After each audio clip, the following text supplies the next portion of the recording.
जब इलेक्शन आता है तो कहते हैं तुम हो हिंदू, हम है हिंदू, 100 करोड़ देंगे उनको, तोड़ मरोड़, हिंदी हिंदू, हिंदुस्तान कहां से आया, मुसलमान भेजो उनको पाकिस्तान, वरना मारो उनकी जान, भेज दो इनको कब्रिस्तान। उस समय हमारे समाज के लोग नहीं समझ पाते हैं। हम सबसे ज्यादा वोट देने वाले हैं, हमारे ही वोट लेकर के और सत्ता में आते हैं, और सत्ता में आने के बाद हमारे अधिकार को खत्म करते हैं, हमारी शिक्षा नीति को खत्म करते हैं, हमारे आरक्षण को खत्म करते हैं, हमारे अधिकार को खत्म करते हैं, हमारी आजादी को खत्म करना चाहते हैं, या गुलामी की तरफ लाना चाहते हैं। जिस दिन बहुजन समाज जान जाएगा उस दिन अपने घरों से उठ खड़ा होगा, और जिस दिन उठ खड़ा होगा उस दिन देश में क्रांति आ जाएगी। नौकरी में थे, वो रिटायर हो चुके हैं, वो घंटों वक्तव्य दे सकते हैं, वो कैडर कर सकते हैं, वो समाज को समय दे सकते हैं, उनके परिवार कहीं न कहीं व्यवस्थित हो चुका है। संविधान को बचाने के लिए जागो। गौतम बुद्ध जी की मैं अनुयायी हूँ। मैंने अपना घर भी छोड़ा है, मैंने अपना परिवार भी छोड़ा है, मैंने बीजेपी जैसे पार्टी को लात मारा है, मैंने सांसद पद छोड़ करके पूरे भारत के बहुजन समाज के हित के लिए, उनके सुख के लिए मैंने अपना सब कुछ न्यौछावर करने के लिए मैं आप लोगों के बीच में मैं समर्पित हूँ। जब माननीय कांशीराम साहब जी दिल्ली से उत्तर प्रदेश के लिए जब कूच करते थे तो आरएसएस के लोग हिल जाते थे। भारत का संविधान, लोकतंत्र खतरे में है। तो लगता होगा ये साध्वी हैं। मैं आपको बता दूं, मैं बचपन से बौद्धिस्ट हूँ। सदन से लेकर सड़क तक निरंतर मैंने आवाज को बुलंद किया, आवाज को उठाने का काम किया। लखनऊ में कई कार्यक्रम करके, लाखों की संख्या में कार्यक्रम करके, बहराइच में भी कार्यक्रम करके समाज के लोगों को जगाने का काम किया कि जागो साथी, मेरे लिए ना सही संविधान को बचाने के लिए, आरक्षण को बचाने के लिए, आज़ादी को बचाने के लिए जागो। आज भारत में लगभग 1,25,000 सामाजिक संगठन व तमाम राजनीतिक संगठन बना करके हमारे बहुजन समाज के लोग काम कर रहे हैं। लेकिन तमाम संगठन होने के बावजूद भी आज हमारा भारत का संविधान, लोकतंत्र खतरे में है। हमारे महापुरुष चाहे वो तथागत गौतम बुद्ध जी रहे हों, जो बहुजन हिताय, बहुजन सुखाय के लिए अपना सब कुछ न्यौछावर करके भारत ही नहीं दुनिया को संदेश देने का काम किया। बाबा साहब डॉक्टर भीमराव अंबेडकर जी अपने परिवार को परिवार नहीं समझे और पूरे भारत के करोड़ों करोड़ों बहुजन समाज के लिए उन्होंने अपना सब कुछ न्यौछावर करके भारत के संविधान दिया, और भारत के संविधान में कानून बनाकर हम सबको यहाँ तक पहुँचाने का कार्य किया। माननीय कांशीराम साहब जी आज हमारे बीच में नहीं हैं, लेकिन माननीय कांशीराम साहब जी का जो त्याग था और जो पूरे भारत में जो उन्होंने आंदोलन चलाया, जिनके जेब में 5 पैसे भी नहीं हुआ करते थे साइकिल का पंचर बनवाने के लिए, वो शख्स भारत के कोने कोने में जाकर साइकिल यात्रा करके 42,000 किलोमीटर साइकिल चला करके भारत में एक आंदोलन खड़ा किया और सामाजिक परिवर्तन, राजनीतिक परिवर्तन की सीख बताने का, पढ़ाने का कार्य हम सबको किया। आज माननीय कांशीराम साहब जी नहीं है। जब माननीय कांशीराम साहब जी दिल्ली से उत्तर प्रदेश के लिए जब कूच करते थे तो आरएसएस के लोग हिल जाते थे। लेकिन आज कांशीराम साहब जी की विचारधारा, कांशीराम साहब जी के मानने वाले लोग आज चिंतित हैं, दुखी हैं कि आने वाला समय हमारे बहुजन समाज के लिए कैसा होगा। साथियों जागो। लक्ष्मण यादव जी जैसे लोग जग चुके हैं, समाज में अपना समय दे करके, सेमिनार के माध्यम से, गांव में जाकर के, शहर के माध्यम से जाकर के समाज को जगाने का काम कर रहे हैं। मैं भी निकली हूँ। आप लोगों को पता होगा, जो मेरे शरीर पर जो वस्त्र देख रहे हैं, बहुत लोगों को लगता होगा ये साध्वी हैं। मैं आपको बता दूं, मैं बचपन से बौद्धिस्ट हूँ। मैं बचपन से, मेरे शरीर पर जो रंग दिख रहा है वो तथागत गौतम बुद्ध जी की मैं अनुयायी हूँ। मैंने अपना घर भी छोड़ा है, मैंने अपना परिवार भी छोड़ा है, मैंने बीजेपी जैसे पार्टी को लात मारा है, मैंने सांसद पद छोड़ करके पूरे भारत के बहुजन समाज के हित के लिए, उनके सुख के लिए मैंने अपना सब कुछ न्यौछावर करने के लिए मैं आप लोगों के बीच में मैं समर्पित हूँ। मैं आप लोगों से निवेदन करने के लिए आई हूँ, मैं आप लोगों से अनुरोध करने के लिए आई हूँ कि आप सभी लोग जागो, संविधान को बचाने के लिए जागो। उत्तर प्रदेश की जो बहुजन समाज के लोग हैं, जो संविधान और लोकतंत्र को बचाना चाहते थे, सभी लोगों ने एकजुट होकर के बीजेपी को सत्ता से बाहर करने के लिए बहुत कर्मठता के साथ, ईमानदारी के साथ काम किए। लेकिन जो संविधान और बाबा साहब माननीय कांशीराम साहब जी की बात करने वाले लोगों ने नहीं माना और बीजेपी को सपोर्ट कर दिया, जिसके नाते हमारा समाज, जिसके नाते उत्तर प्रदेश में पुनः बीजेपी सरकार में आ गई। और मैं फिर कहना चाहती हूँ कि 2024 में अगर हमारा बहुजन समाज के लोग एकजुट नहीं हुए तो हमारा बहुत बड़ा नुकसान होने जा रहा है। जिनके 2 बच्चे से 3 बच्चे होंगे उनको सरकारी कोई सुविधा नहीं मिलेगी। और पंचायती चुनाव में भी उनको रोकने के लिए पूरी साजिश हो चुकी है। यही नहीं, अभी हरियाणा की सरकार ने एक कानून वो भी अपने प्रदेश में वो लागू करने जा रहे हैं कि जो सरकारी स्कूलों में जो अपने बच्चों को पढ़ाएंगे उनको 500 रुपये फीस देनी पड़ेगी, और जो लोग प्राइवेट स्कूलों में अपने बच्चों को शिक्षा ग्रहण कराएंगे उनको 1100 रुपया उनको आवेदक बच्चे के फादर को यानी बच्चों को मिलेगा। ये हरियाणा की सरकार ने किया है और ये भी कह दिया है कि 5 साल के बाद फिर जो प्राइवेट स्कूल में अपने बच्चों को पढ़ा रहे हैं उन बच्चों को पुनः उनको भी फीस प्राइवेट स्कूलों में देना पड़ेगा। इनकी साजिश क्या है?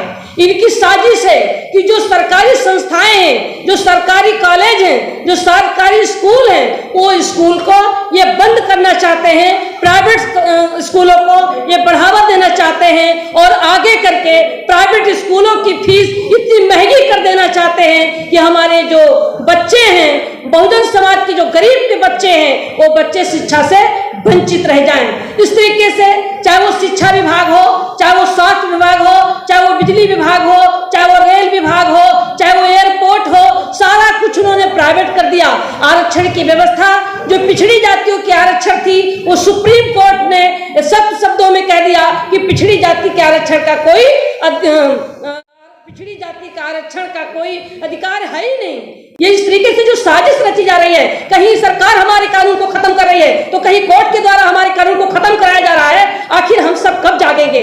हमारे यहाँ बहुत साथी आए हुए हैं जो नौकरी में थे, वो रिटायर हो चुके हैं, वो घंटों वक्त दे सकते हैं, वो कैडर कर सकते हैं, वो समाज को समय दे सकते हैं, उनके परिवार कहीं न कहीं व्यवस्थित हो चुका है। ऐसी स्थिति में मैं उन साथियों से अनुरोध करूंगी कि आप सब लोग इकट्ठा होकर के और सामाजिक संगठन, राजनीतिक संगठन जिससे भी आप लोग जुड़े हो, ये हम शहरों में कार्यक्रम करके जगे हुए लोगों को हम जगाते रहेंगे। इससे सामाजिक परिवर्तन, राजनीतिक परिवर्तन नहीं आएगा जब तक हम गांव के बीच में नहीं जाएंगे, गांव के लोगों को नहीं जगाएंगे। 70% आबादी गांव में है और उन गांव के लोगों को जब तक हम जगाने का काम नहीं करेंगे तब तक हम सामाजिक परिवर्तन लाने का काम नहीं करेंगे। हमें सीख लेनी होगी तथागत गौतम बुद्ध जी से, हमें सीख लेनी होगी बाबा साहब डॉक्टर भीमराव अंबेडकर जी से, हमें सीख लेनी होगी माननीय कांशीराम साहब जी से, हमें सीख लेनी होगी तमाम हमारे महापुरुषों से। उन महापुरुषों ने हमारे लिए राह और रास्ता बना करके आपको बता चुके हैं कि आप सामाजिक परिवर्तन, राजनीतिक परिवर्तन करने के लिए आपको वोट का अधिकार दिया गया है।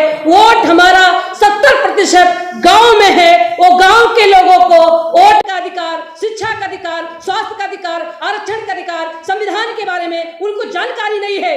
हमारे बीच में हम लोग नहीं जाते हैं, लेकिन वो लोग जाते हैं जो संविधान को बदलना चाहते हैं, जो आरक्षण को बदलना चाहते हैं, जो बहुजन समाज को गुलाम बनाना चाहते हैं। वो लोग उनके बीच में जाते हैं, उनको तैयार करते हैं, कहीं कांवड़ के माध्यम से, तो कहीं यज्ञ के माध्यम से, तो कहीं भागवत के नाम से, कभी हनुमान चालीसा के नाम पर, तो कभी हनुमान भंडारा के नाम से यह कार्यक्रम का आयोजन करके उनको जगाने का काम करते हैं। आदिवासी समाज के लोगों को, मूल निवासी समाज के लोगों को, बहुसंख्यक समाज के लोगों को, बहुजन समाज के लोगों को निरंतर उनके बीच में जाकर के उनको जगाने का काम करते हैं, जिसके कारण जब चुनाव आता है तो हमारे लोग उनके बीच में नहीं पहुंच पाते हैं, जिसके कारण वो फ्री अनाज में, फ्री गल्ले में और फ्री राशन में अपना वोट वो ले लेते हैं। इलेक्शन आता है तो कहते हैं तुम हो हिंदू, हम है हिंदू, 100 करोड़ देंगे उनको, तोड़ मरोड़, हिंदू, हिंदुस्तान कहां से आया, मुसलमान भेजो उनको पाकिस्तान, वरना मारो उनकी जान, भेज दो इनको कब्रिस्तान। उस समय हमारे समाज के लोग नहीं समझ पाते हैं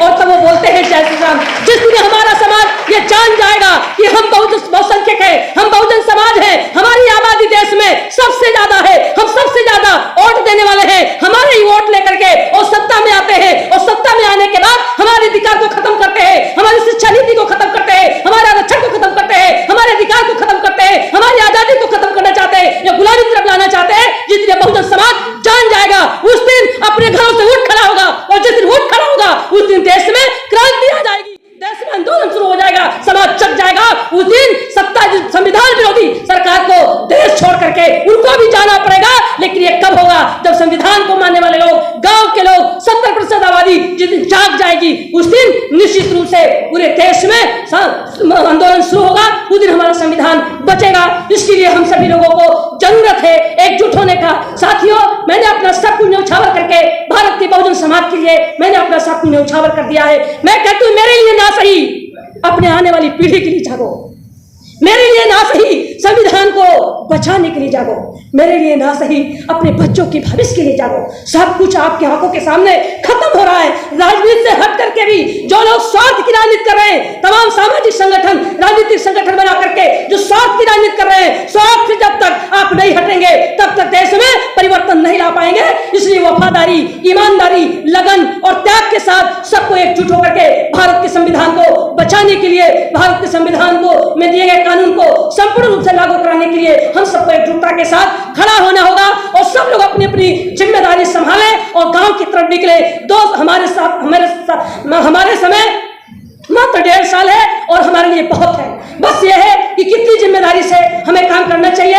हम सभी लोग अपने स्वार्थ को भूल करके संविधान को बचाने के लिए एकजुट होकर के संविधान को बचाने के लिए हमको निकलना होगा और पूरे देश में ये संविधान विरोधी सरकार को सत्ता से बाहर करने के लिए हम सभी लोगों को विकल्प तय करना होगा। चाहे वो बिहार हो, चाहे वो गुजरात हो, चाहे वो राजस्थान हो, चाहे मध्य प्रदेश हो, चाहे उत्तर प्रदेश हो, चाहे वो छत्तीसगढ़ हो, पूरे भारत में जो बीजेपी को, जो संविधान विरोधी सरकार है, संविधान को खत्म करना चाहती है, उस संविधान विरोधियों के खिलाफ हम सभी लोगों को एकजुट होना होगा। अगर एकजुट नहीं हुए तो बहुत समय नहीं है, बहुत समय नहीं बचा है हमारे लिए। क्योंकि आप लोग टीवी पे देखते होंगे, सोशल मीडिया पर देखते होंगे, पेपर में देखते होंगे, लेकिन मैं जहां कानून बनता है, जहां कानून बिगड़ता है, वहां उस सदन में मैं नहीं हूं।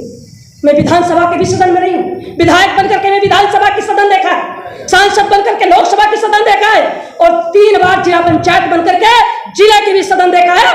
मैं नीचे से लेकर ऊपर तक सदन में पहुंच करके और मैंने देखा है कि ये सरकार संविधान विरोधी कार्यों में पूरी तरीके से ताकत लगाए हुए है। इसलिए मैं आप लोगों से अनुरोध करूंगी कि समय बहुत कम है, ये जिम्मेदारी केवल मेरी नहीं है, ये जिम्मेदारी आप सब लोगों की है। हमारे महापुरुषों ने बड़ा खून पसीना लगा करके, बड़ी ताकत के साथ, बड़ी वफादारी, ईमानदारी, लगन और त्याग के साथ उन्होंने सामाजिक परिवर्तन ला करके, सत्ता परिवर्तन करके, आपका वोट का अधिकार दे करके, आपको संविधान दे करके, आपको IAS, PCS, डॉक्टर, मास्टर, लेखपाल, सिपाही, दरोगा, प्रधान, पंच, ब्लॉक प्रमुख, जिला पंचायत अध्यक्ष, तमाम पदों पर आपको पहुंचा करके और आपको लखनऊ से, गांव से चलकर दिल्ली तक एक अच्छे कपड़े में, अच्छे गाड़ी में, अच्छी व्यवस्था में अगर यहां तक पहुंचने का मौका मिला है, अगर आपने सोचा नहीं, जागा नहीं, तो हमारा बहुत कुछ आप हमारे आंखों के सामने सब कुछ नुकसान हो चुका है, बहुत कुछ नुकसान होने वाला है। इसलिए साफ शब्दों में कहा जा रहा है कि हम भारत को हिंदू राष्ट्र घोषित करेंगे, हम भारत में राम राज लाएंगे। यदि राम राज आएगा तो वो राजा होंगे और हम प्रजा होंगे, वो राजा होंगे और हम गुलाम होंगे। तो मैं आप लोगों से पूछना चाहती हूँ कि अगर गुलामी चाहते हो तो चुपचाप घर में बैठो, अगर आजादी चाहते हो, आने वाली पीढ़ी को अगर गुलामी से बचाना चाहते हो, तो हमारे महापुरुषों ने गुलामी से उठा करके और आपको आजादी ला करके जहां तक पहुंचाने का काम किया है। और अगर आप नहीं जगे, नहीं घरों से निकले, अगर गांव में नहीं गए, समाज को तैयार नहीं किया, तो जिनके पास कुछ नहीं है उसका कुछ नहीं बिगड़ने वाला, वो तो उनका भी गुलाम है और आपका भी गुलाम है। और जिनके पास कुछ है उन्हीं को लूटा जाएगा। और जब उनको, जिन लोग IAS, PCS बन करके, डॉक्टर, मास्टर बन करके, सांसद, विधायक बन करके, अच्छे पदों पर पहुंच करके जो अर्थव्यवस्था मजबूत किया है, जो बड़ी बिल्डिंग बनाई है, तो उन्हीं को लूटा जाएगा। और जब उनको लूटा जाएगा तो पीछे मुड़ करके देखोगे तो आपके पीछे समाज नहीं होगी। कि वक्त कहता है कि थोड़ा बदल जाइए, अभी कुछ नहीं हुआ तो संभल जाइए। घर बना करके जिसको बाबा साहब अम्बेडकर जी ने दिया, आज ये पैमान कहता है घर से निकल जाइए। अरे इनका दिया हुआ संविधान नहीं, बाबा साहब अम्बेडकर जी का दिया हुआ संविधान और कानून है, इसको बचाने के लिए अब हम सब लोग एकजुट हो जाए। इन्हीं शब्दों के साथ मैं अपनी बारी को विराम देते हुए विदा लेना चाहती हूँ। नमो बुद्धाय, सादर जय भीम, जय संविधान।